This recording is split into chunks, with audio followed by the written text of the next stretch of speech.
Hello dear students, देखिए हमने ये चैप्टर नंबर 6 स्टार्ट किया था अकाउंटिंग रेशियोज। ठीक है, इसमें हम देखिए अब आज का जो हमारा टॉपिक है वो हम करेंगे एक्टिविटी रेशियोज। देखिए एक्टिविटी रेशियोज को परफॉर्मेंस रेशियोज भी कहा जाता है और टर्नओवर रेशियो भी कहा जाता है। ठीक है, ये क्या है, किस लिए निकाली जाती हैं? ऑपरेशनल एफिशिएंसी, जो बिजनेस की एफिशिएंसी होती है उसको जानने के लिए निकाली जाती है। ठीक है, जितना देखिए ज़्यादा हमारा मैनेजमेंट एसेट्स अच्छे होंगे उतनी ही ज़्यादा हमारी सेल्स और प्रॉफिट्स होंगे। ठीक है, और देखिए इन रेशियोज़ को जब हम निकालते हैं तो वो किसके बेसिस पे निकालते हैं? On the basis of sales और कॉस्ट ऑफ गुड सोल्ड। ठीक है, ये हमें ये जानना ज़रूरी है, कॉस्ट ऑफ गुड सोल्ड, उनके बेसिस पे हम ये सारी रेशियोज़ को जो है वो कैलकुलेट कर सकते हैं। तो फर्स्ट देखिए इसमें क्या है, एक्टिविटी रेशियोज़। इसके अंडर भी कितनी सारी रेशियोज़ जो हैं वो हम निकालते हैं। Inventory turnover ratio, debtors turnover ratio, payable turnover ratio, working capital turnover ratio and current assets turnover ratios. ठीक है, तो अब हमारी फर्स्ट जो है इन्वेंट्री टर्नओवर रेशियो है। ठीक है, इन्वेंट्री का मतलब क्या होता है? स्टॉक जो होता है तो उसको हम बोलते हैं stock turnover ratio. Inventory turnover ratio को हम क्या बोलते हैं? और स्टॉक टर्नओवर रेशियो भी बोलते हैं। तो अब इसका फॉर्मूला देख लिए क्या है। इन्वेंट्री टर्नओवर रेशियो है cost of goods sold upon average stock. ठीक है, कॉस्ट ऑफ गुड्स सोल्ड जो है हमें निकालनी है पहले, फिर उसमें हम क्या कर देंगे, इसको डिवाइड कर देंगे एवरेज स्टॉक से जितना हमें दिया गया होगा। तो देखिए कॉस्ट ऑफ गुड्स सोल्ड जो है, ये फॉर्मूलेज हमें अच्छी तरह लर्न होने चाहिए ताकि हर क्वेश्चन में इसकी ज़रूरत पड़ेगी। कॉस्ट ऑफ गुड्स सोल्ड देखिए कैसे निकलेगा, opening stock plus purchases plus direct expenses minus closing stock. ठीक है, और अगर उसके अलावा अगर हमें गिवन है सेल्स, तो सेल्स में से हम ग्रॉस प्रॉफिट को लेस कर देंगे तो हमारा निकलेगा कॉस्ट ऑफ गुड्स सोल्ड। तो ये दो तरीके हैं कॉस्ट ऑफ गुड्स सोल्ड निकालने के। इसके बाद हम एवरेज स्टॉक निकालेंगे। तो एवरेज स्टॉक हमारा क्या होता है जो ओपनिंग है और क्लोजिंग स्टॉक, इनको हम ऐड कर देंगे डिवाइडेड बाय 2। ठीक है, तो ये हमारा निकलेगा एवरेज स्टॉक। ठीक है, तो अब देखिए इनमें से कुछ आइटम्स ऐसी होती हैं जो क्वेश्चन में जैसे गिवन होंगी, इनमें से गिवन होंगी, तो हम इनको कैलकुलेट करके कॉस्ट ऑफ गुड्स सोल्ड निकाल सकते हैं, या हमें सेल और ग्रॉस प्रॉफिट दिया है तो इसमें से भी हम इसको माइनस करके कॉस्ट ऑफ गुड्स सोल्ड निकाल सकते हैं। अब नेक्स्ट जो हमारी टॉपिक है एवरेज एज ऑफ इन्वेंट्री। तो इसका देखिए फॉर्मूला क्या है, average age of inventory is equal two days in a year upon inventory turnover ratio. ठीक है, तो हम इसको ऐसे निकालेंगे। इसमें देखिए नंबर ऑफ डेज और नंबर ऑफ मंथ्स, ये हमें ये गिवन होगा।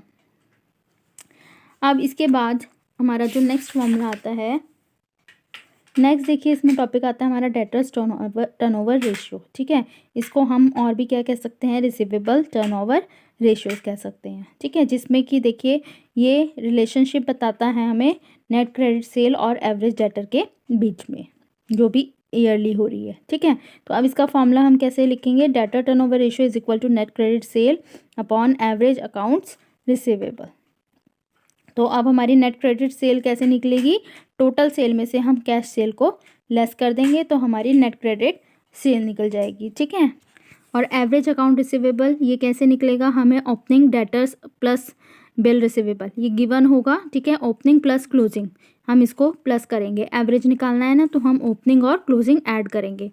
तो इसमें देखिए जो हमारे अकाउंट रिसीवेबल हैं वो डेटर्स और BR आ जाएगा, इसमें क्लोजिंग का भी डेटर और बिल रिसीवेबल गिवन होगा, तो हम इन सबको ऐड करके अपॉन कर देंगे डिवाइडेड बाय 2। ठीक है, तो इससे हमारी ये निकल जाएगी एवरेज अकाउंट रिसीवेबल।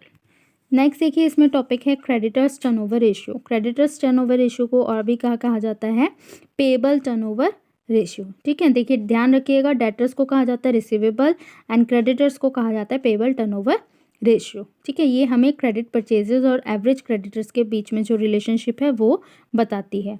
तो क्रेडिट टर्नओवर रेशियो देखिए कैसे निकाली जाएगी, net credit purchases divided by average accounts payable. तो इसमें हम क्या करेंगे, जो हमारी परचेजेस है, क्रेडिट परचेजेस जो हैं वो कैसे निकलेंगी, total purchases minus cash, total में से कैश माइनस कर देंगे तो हमारी क्रेडिट निकलेगी, क्योंकि हमें यहाँ पे नेट क्रेडिट परचेज चाहिए। ठीक है, उसके बाद एवरेज अकाउंट पेबल निकालेंगे, तो opening creditors plus bill payable plus closing creditors पर प्लस बिल पेबल। ठीक है, और उसके बाद डिवाइडेड बाय 2, तो ये हमारे निकल जाएंगे एवरेज अकाउंट पेबल। नेक्स्ट देखिए, इसमें हमारे पास टॉपिक है वर्किंग कैपिटल टर्नओवर रेशियो। ये क्या है? ये हमें रिलेशनशिप जो है रेशियोज बताती हैं नेट सेल और वर्किंग कैपिटल के बीच का। ठीक है, कि जितनी भी हमारी वर्किंग कैपिटल है और हमारी नेट सेल है, इनको हम कैसे निकालेंगे?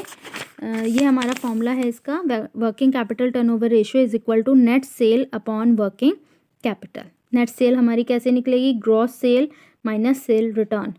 ग्रॉस सेल्स में से हम सेल रिटर्न्स को लेस कर देंगे, नेट सेल आ गई। वर्किंग कैपिटल कैसे निकलेगा? Current asset minus current liabilities. ठीक है, ये हमें गिवन होगा क्वेश्चन में।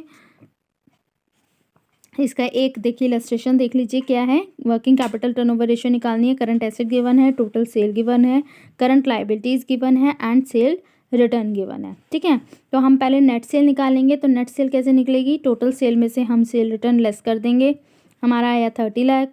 वर्किंग कैपिटल कैसे निकलेगा? Assets minus liabilities. ठीक है, एसेट्स दे रखे हैं, लायबिलिटीज दे रखी है, इसको लेस कर देंगे। Then we can put this amount in our formula. तो working capital turnover ratio is equal to net sale upon working capital. Net sale हमारा आ चुका है 30 लाख एंड वर्किंग कैपिटल हमारा आया 6 लाख। इसको हम क्या कर देंगे? डिवाइड कर देंगे, तो हमारा आंसर आएगा 5 टाइम्स। ठीक है, हमने इसको सिंपली इसको फॉर्मूले में पुट करना है। नेक्स्ट देखिए, इसमें टॉपिक है फिक्स्ड एसेट्स टर्नओवर रेशियो। तो ये क्या है? ये हमें रेशियोज जो हैं रिलेशनशिप बताती हैं कॉस्ट ऑफ गुड्स सोल्ड और नेट सेल्स एंड नेट जो हैं फिक्स्ड एसेट्स के बीच में। ठीक है, तो देखिए इसका फॉर्मूला क्या है? फिक्स्ड एसेट टर्नओवर रेशियो जो है कैसे निकलेगी? कॉस्ट ऑफ गुड्स सोल्ड और net sale upon net fixed assets. ठीक है, तो कॉस्ट ऑफ गुड्स सोल्ड हम पीछे भी देख चुके हैं, हमारा कैसे निकलता है? Opening stock plus purchases plus direct expenses minus closing stock. और नेट फिक्स एसेट्स हमारे कैसे निकलेंगे? Fixed assets minus depreciation. ये हमें क्वेश्चन में गिवन होगा, तो हम इसको पुट करके हम अपने नेट फिक्स एसेट्स निकाल सकते हैं। ठीक है, इसके बाद जो नेक्स्ट हमारा फॉर्मूला आता है, टॉपिक है करंट एसेट्स टर्नओवर रेशियो। अभी हमने फिक्स एसेट्स निकाले थे, अब करंट एसेट्स निकालेंगे। तो ये कैसे निकलते हैं? कॉस्ट ऑफ गुड्स सोल्ड और net sales upon current assets. ठीक है, उसमें देखिए नीचे हमने फिक्स एसेट्स निकाले थे, अब इसमें हम करंट एसेट निकालेंगे। तो करंट एसेट्स हमारे कौन कौन से होते हैं? Cash plus bank balance plus sundry debtors plus stock marketable securities plus prepaid expenses. ठीक है, अगर हमें ये सब चीज़ें गिवन है या इनमें से कुछ ऐसा गिवन है, तो हम इनको सबको ऐड करके हम क्या निकाल सकते हैं? अपने करंट एसेट्स निकाल सकते हैं। नेक्स्ट देखिए, हमारा टॉपिक आता है प्रॉफिटेबिलिटी रेशियो। ठीक है, देखिए प्रॉफिटेबिलिटी रेशियो क्या होती है? The ratio which measure the profitability of the business. जो कि बिजनेस के प्रॉफिटेबिलिटी के बारे में हमें बताती है, वो कहलाती है प्रॉफिटेबिलिटी रेशियोज। ठीक है, इनको हम रेशियोज में निकालते हैं, इससे हमें क्या है? प्रॉफिट अर्निंग कैपेसिटी बिजनेस की पता चलती है। तो अब ये भी देखिए कौन कौन सी होती हैं profitability ratios? Based on sales, based on investments और based on earning on shares. ठीक है, तो बेस्ड ऑन सेल्स वाली देखिए कौन कौन सी हैं? Gross profit ratio, net profit ratio and operating. Based on